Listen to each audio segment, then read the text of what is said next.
Bueno, muy buenas a todas y a todos, bienvenidos a un nuevo vídeo de este canal. En el vídeo de hoy vamos a hablar del que probablemente sea el teórico político más importante de toda la historia y sin duda pues uno de los filósofos más relevantes que ha dado Occidente,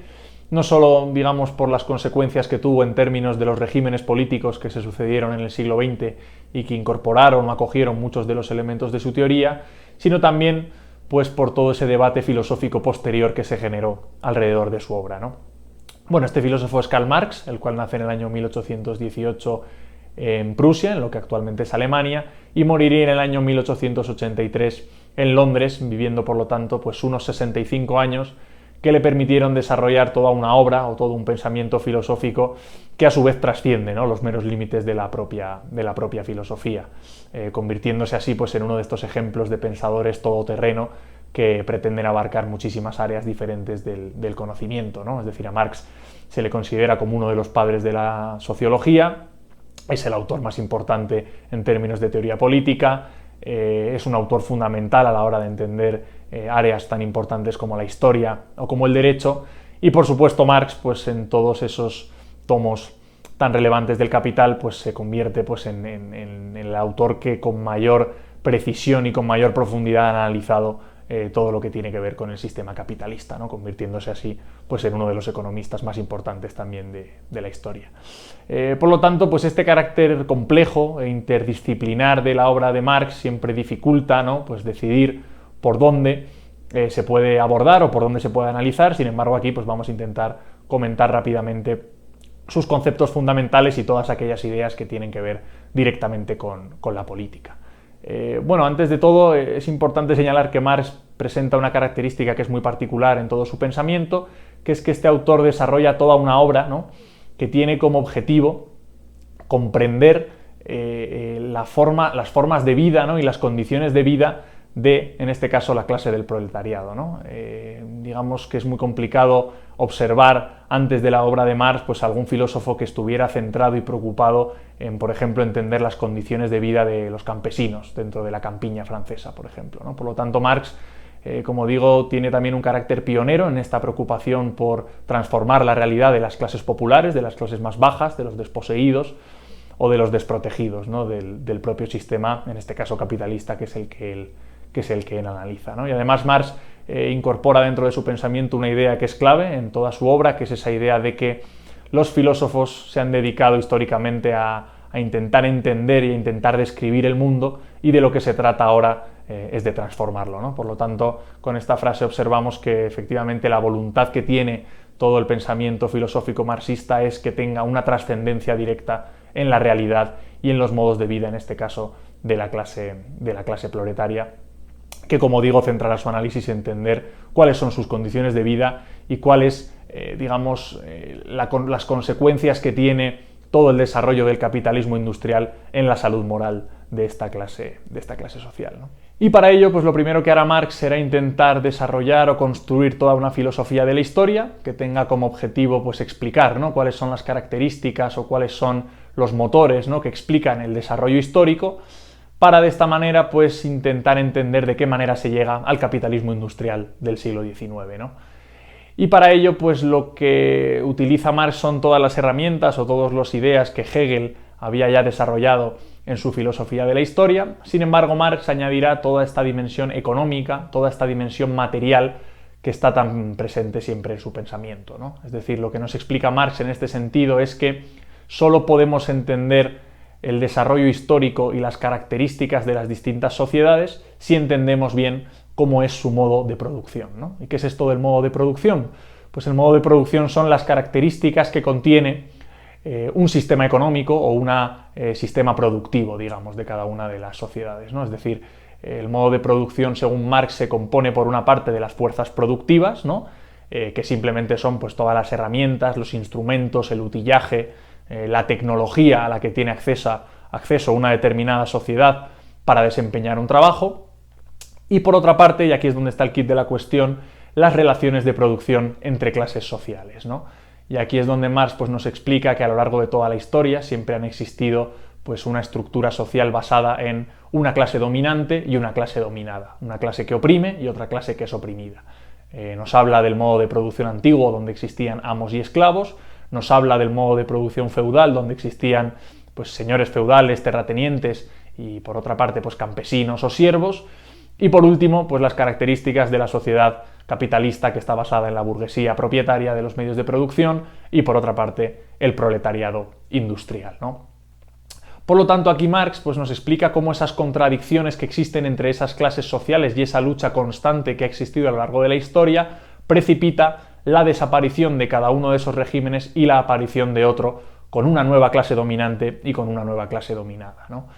Y por lo tanto, pues es aquí donde ya entra a explicarnos cuáles son las características propias del capitalismo industrial, que está dominado, como digo, por una burguesía que digamos que es propietaria de todos los medios de producción y de todas las empresas y fábricas donde se produce el trabajo. Y por otra parte, la clase del proletariado, la clase obrera, ¿no? Que según Marx pues tiene las características de que está alienada, de que está enajenada, de que está oprimida y de que está completamente desposeída de prácticamente todo lo que observa a su alrededor, ¿no? Y este es un elemento muy importante dentro del pensamiento filosófico de Marx, porque lo que nos viene a decir es que esta clase del proletariado, ¿no? Esta clase desposeída, está desposeída porque pues, cuando un obrero llega a su puesto de trabajo en la fábrica, pues se da cuenta de que por una parte la fábrica no le pertenece, ni está cerca de pertenecerle, porque es propiedad del capitalista, es propiedad del empresario. Por otra parte, el producto que genera con todo su trabajo, que posteriormente será la mercancía que se venda, tampoco le pertenece, porque pertenece una vez más al empresario y al capitalista. Y por último, todo el valor extra que se genera, ¿no? Debido a la venta o a la comercialización del producto que ha generado con su trabajo, tampoco le pertenece porque una vez más el capitalista, el empresario se queda con estos beneficios, ¿no? Con esta plusvalía, con estos excedentes, ¿no? Por lo tanto, pues según Marx, lo único que tendrá en su poder el obrero es su fuerza de trabajo, la cual la vende por una cantidad irrisoria que apenas, a duras penas, le da para sobrevivir,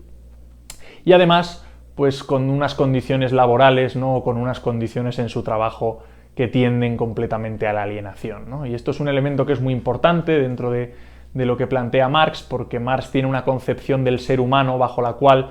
entiende que somos la única especie que tenemos la capacidad de conscientemente transformar nuestro entorno, trabajar la naturaleza y crear productos y crear riqueza y digamos que ir progresivamente construyendo una economía que satisfaga pues, todas las necesidades materiales del ser humano. Sin embargo, pues lo que plantea Marx es que efectivamente, pues debido a la división del trabajo también y a la especialización, ¿no? Un obrero cuando va a la fábrica está 12 horas trabajando en una labor completamente automatizada, que siempre prácticamente es la misma, y que en ningún caso le autorrealiza, ¿no? Hasta tal punto de lo que plantea Marx es que el ser humano obrero, proletario de mediados del siglo XIX solo encuentra la libertad o solo encuentra su sentido de ser humano cuando llega a su casa y hace labores realmente tan animales, ¿no? Como dormir, comer, beber u otras actividades, ¿no? Por lo tanto,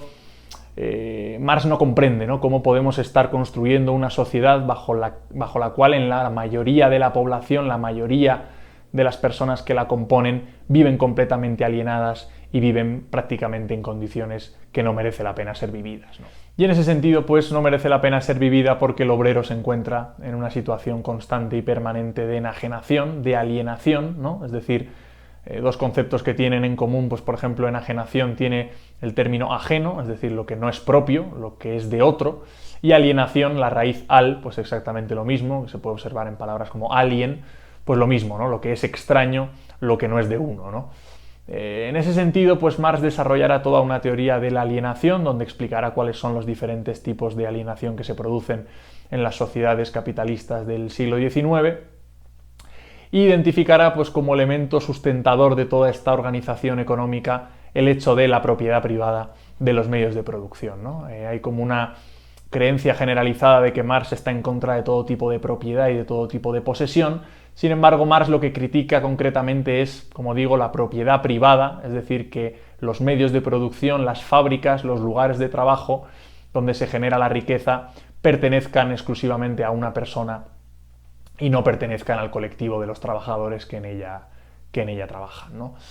Bueno, en este sentido, ya pasando al último de los elementos importantes del pensamiento político de Marx, es de qué manera, ¿no?, todo este sistema se reproduce ya no solo en términos del funcionamiento de la fábrica, sino también en todas las estructuras de poder, en la cultura, en la religión, etcétera, etcétera, ¿no? Y aquí es cuando hace pues esa diferenciación entre la infraestructura y la superestructura, entendiendo por la infraestructura todos los elementos que tienen que ver con la economía, con las relaciones de producción, con todo lo que hemos ido comentando a lo largo del vídeo, y por otra parte la superestructura, digamos que será el modo de pensar que domina una sociedad, ¿no? Y aquí es donde se incluye pues la política, las ideologías dominantes, donde se incluye el Estado,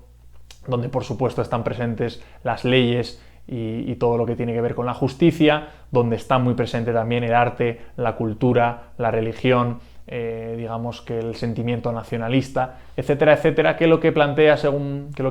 autor, lo que plantea Marx es que todo esto son elementos que utiliza la clase dominante para mantener o para sostener y legitimar lo que hay en la infraestructura, ¿no? Lo que son las relaciones económicas de dominación, ¿no? Y esto pues tiene mucho sentido que lo plantee Marx, y la verdad es que cuando uno se pone a analizar las sociedades del siglo XIX se da cuenta de que es cierto, en el sentido de que prácticamente no hay ningún tipo de mecanismo mediante el cual el pueblo y la clase proletaria pueda participar, porque en esa época todavía no existían elecciones libres para todas las clases sociales, porque efectivamente desde los poderes se reproducía una lógica que tenía como objetivo efectivamente mantener estas relaciones de producción, y por eso Marx pues sería tan crítico con el Estado y con la democracia liberal bajo pues otra de esas frases o otra de esas reflexiones tan características de Marx, que es que el Estado de alguna manera para lo que sirve es para reproducir los intereses de la clase dominante, en este caso la burguesía, ¿no? Por eso entenderá Marx que el Estado puede ser una herramienta útil para de alguna manera romper con toda esa estructura y utilizarlo en favor de la clase mayoritaria, en favor de la clase del proletariado, ¿no? Y por lo tanto, ¿no?, pues según esto que comentábamos antes, ¿no?, de que todo sistema socioeconómico tiene dentro de sí mismo las contradicciones o las características que precipitarán su caída, lo que plantea Marx es que en las sociedades capitalistas es inevitable que la clase del proletariado progresivamente vaya siendo consciente de cuál es su posición en todas estas relaciones económicas, en toda esta estructura de producción, y entonces al darse cuenta de que es manifiestamente injusta, pues hará la revolución, y por primera vez en toda la historia la clase mayoritaria, la clase en este caso de los trabajadores, será la que domine la estructura del Estado, ¿no? Y una vez dominada la estructura del Estado, lo que se tiene que producir es una socialización de todos los medios de producción, es decir, que los trabajadores sean los propietarios del lugar en el que trabajan, para que así no exista una dominación de una clase social sobre la otra, ¿no? Y esto es tremendamente interesante porque lo que viene a decirnos es que efectivamente, al no existir las clases sociales, el Estado, que es una herramienta que ha sido utilizada para gestionar la dominación de una clase social sobre la otra, al no existir clases sociales, el Estado, digamos, que dejará de existir porque ya no tendrá una razón de ser, ¿no? Y así es como, pues efectivamente, se construye la sociedad comunista, donde el Estado, una vez socializados los medios de producción y una vez eliminadas las diferencias entre clases sociales, desaparecerá, ¿no? Por lo tanto, pues bueno, estos son un poco los elementos fundamentales de todo el pensamiento político de Karl Marx. Yo creo que hay muchos elementos que todavía pueden ser rescatados para entender un poco cómo funcionan las sociedades actuales, y hay otros elementos propios de su teoría que digamos que han sido un poco deslegitimados o que han envejecido un poco peor, ¿no? Por ejemplo, por una parte, yo creo que el marco teórico marxista todavía sigue siendo útil para poder identificar, ¿no?, desde dónde vienen las relaciones de dominación en términos laborales, ¿no?, en un sentido puramente económico, entender cuál tiene que ser la relación existente entre trabajadores y empresarios dentro de las empresas. Yo creo que también es importante repensar cuál tiene que ser el sentido del trabajo y si efectivamente a día de hoy todavía sigue teniendo esa dimensión alienante que Marx identificó en las sociedades de su tiempo. Yo creo que también es importante la teoría y el pensamiento de Marx para entender desde dónde se produce y se reproduce la desigualdad y las injusticias dentro del sistema capitalista. Por otra parte, yo creo que todavía sigue siendo muy importante esa distinción entre infraestructura y superestructura, bajo la cual Marx entiende que se ejerce la dominación de una clase sobre la otra más allá de en las relaciones económicas, y que la política, la cultura, la religión, etcétera, etcétera, son elementos que también sirven para que una clase domine sobre la otra, y esto será un elemento que autores como Gramsci, por ejemplo, con el marco teórico marxista desarrollarán también de una manera muy certera, es decir, intentar entender cuáles son los tentáculos que utiliza la clase dominante para dominar sobre la otra. Sin embargo, yo creo que hay un elemento, ¿no?, fundamental que ha sido muy criticado, ¿no?, que ha envejecido un poco peor del pensamiento político marxista, que es esa idea de que por sus propias contradicciones inevitablemente el capitalismo iba a desaparecer, ¿no? Bueno, la realidad es que 170 años después de que Marx elaborara toda su teoría, pues el capitalismo todavía no ha desaparecido, y yo creo que no ha desaparecido por una serie de factores que a Marx se le critica el no haber sido capaz de identificar, ¿no? Y estos factores pues son, por una parte, pues toda esa idea de las categorías fijas, ¿no?, que plantea Marx, de clase trabajadora, clase propietaria, burguesía, proletariado, que a medida que se van complejizando las sociedades y a medida que el sector servicios, digamos, domina la economía por encima del sector industrial y del trabajo en las fábricas, pues hace que se cree una capa muy importante de clases medias que no se identifican con ninguna de estas dos clases sociales y que de alguna manera pues tiende a reducir la conciencia de clase trabajadora que Marx identificaba que era tan importante para la transformación social y para la revolución, ¿no? Por otra parte, yo creo que también es importante entender que todo el pensamiento político marxista y toda su obra sirvió de advertencia y sirvió de aviso al capitalismo de que tenía que democratizarse si no quería ser devorado por la revolución, y entonces se observa cómo, pues en los años no cercanos a la muerte de Marx, se comienza progresivamente a democratizar ligeramente el capitalismo, en un sentido político y en un sentido económico. Por una parte, en un sentido político, se observa cómo comienza el sufragio y la capacidad de elección de los ciudadanos a aumentar, es decir, ya no son solo los hombres los que votan, ya no son solo los ricos los que votan, ya no son solo los mayores de 25 años los que votan, sino que progresivamente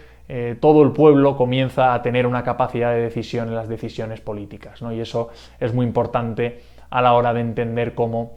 cierta parte del movimiento obrero comenzó a aceptar las reglas del capitalismo o la posibilidad de no destruirlo sino reformarlo, ¿no? Y por otra parte, pues al mismo tiempo, en términos económicos, todo, digamos, el protagonismo que tuvo el movimiento obrero y el pensamiento político de Marx fue muy importante para establecer unas relaciones laborales más justas, donde se redujera la jornada laboral, donde existieran vacaciones, donde se mejoraran las propias condiciones del trabajo, etcétera, etcétera, ¿no? Por lo tanto, todos estos elementos relativamente democratizantes dentro de la estructura del sistema capitalista, digamos que redujo las posibilidades de una revolución que Marx veía